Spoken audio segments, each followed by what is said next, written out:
Now, it's Stairway to Heaven. A lot of people consider it the most classic song of Led Zeppelin time. But it's my understanding that, while you will perform it, it's not your favorite thing to perform. Well, it's not. No, it's not about it being my favorite or not. It's nothing. It's nothing to do with that, really. It's just that it belongs to a particular time. If I had been involved in the instrumentation, I would feel that it's a magnificent piece of music which has its own character and personality. It even speeds up in a similar way to some pieces of more highbrow music. But my contribution was to write lyrics and to sing a song about fate and something very British, almost abstract. But they were coming out of the mind of a 23-year-old guy, you know, right. And it landed in the years and the era of 23-year-old guys. And I think as time goes on, you find that you may find another period of your life has got a little bit more substance or is more relative later on down the line, you know. So as much as I like it, I'm not wedded to that whole deal now. Now, true or untrue that Kashmir is your personal all-time favorite? Yeah, I think it probably, well, it was a great achievement to take such a monstrously dramatic musical piece and find a lyric that was ambiguous enough and a delivery which was not over-pumped.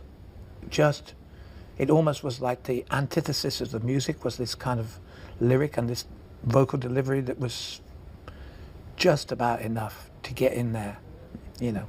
But it's your personal all-time favorite. Well, I mean, there's such a variety of songs that I guess I would have to go along. Today, I'd have to say yes. Tomorrow may be something else. Yeah, exactly. All My Love. I know it's difficult for you to talk about it because you wrote that in the wake of your son's death in the mid-70s. And as a parent, I know what every other parent knows, that your terror in life is that one of your children will die before you do. And I recognize it. But tell me what you can and what you will about All My Love.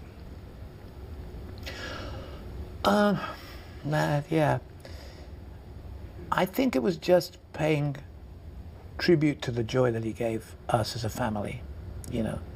And in a crazy way, still does occasionally. His mother and I often, I mean, the memory changes, the contrast and the focus changes as time goes on. It's a long time ago that we lost him, 40 years ago.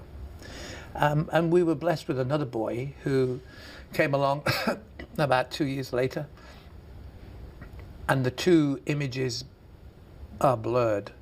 The definition between Karac and Logan is, right. It's a tough one to chip through the two things. But he was a little nature boy, you know.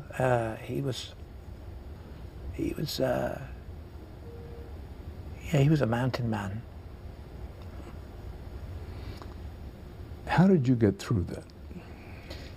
Well, it wasn't easy, especially in the light of the fact that there's the whole hysteria that surrounded the mid to late 70s was, it was anything but conducive to normal family life.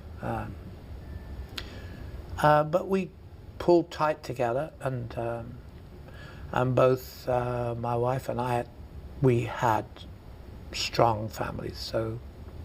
And good support. I mean, John Bonham from Zeppelin and his wife Pat, they were magnificent with us and helped us a lot. And we lived pretty close together, a long way from London, so we were kind of local people. And local community, I'm still in the same place, really, more or less, you know. There's no words that are anywhere to be found that can tell you about the sort of huge abyss. I wrote another song about him called I Believe, which was on an album in 1992. And it was, and every now and again, he turns up in songs, you know, for no other reason than I miss him a lot. Well, grief is such a individual, uniquely individual thing. It's such an intimate thing that nobody can give anybody advice about grief. But going through what you did, losing a son and a young son at that, is there any word maybe of counsel that you could give to someone who's looking in on this and saying, you know, I lost somebody recently?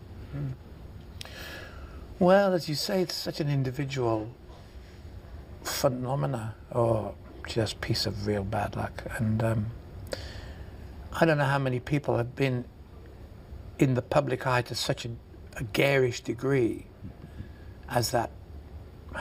You know, that's what happened to us. I know other guys who do what I do, who've lost kids, and because we're kind of public property in a way, Right. for all that we're not before this, because there's so much hidden, we're still public property. So our conditions and our luck and our bad luck and our whole circumstances are there for public discussion. Yeah, that's how it works, you know. So when it's tough, it's really tough. I would just say, I can't imagine how people get through it. There's no advice. Just love everything around you as much as you can.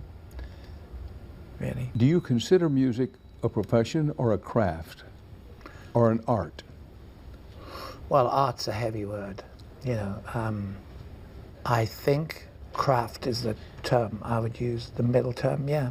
Yeah, because I think you grow into what might initially be an infatuation with the idea of entering something very special, Right. very daring. And as a kid, as a young teenager, I was drawn to the lights because I came, like so many kids out of my generation in Britain, we came from a kind of very grey post-war, you know, the residue of a lot of pain and strife. So I suppose kids in the mid-50s in Britain were just starting to wake up after the, you know, parents coming back from the war, or, you know, being attracted to the footlights and the entertainment and the smell of a venue and the kind of the anticipation in a crowd. I loved that. I thought that was an amazing thing, you know, because I've been a music fan and a fan of all things that are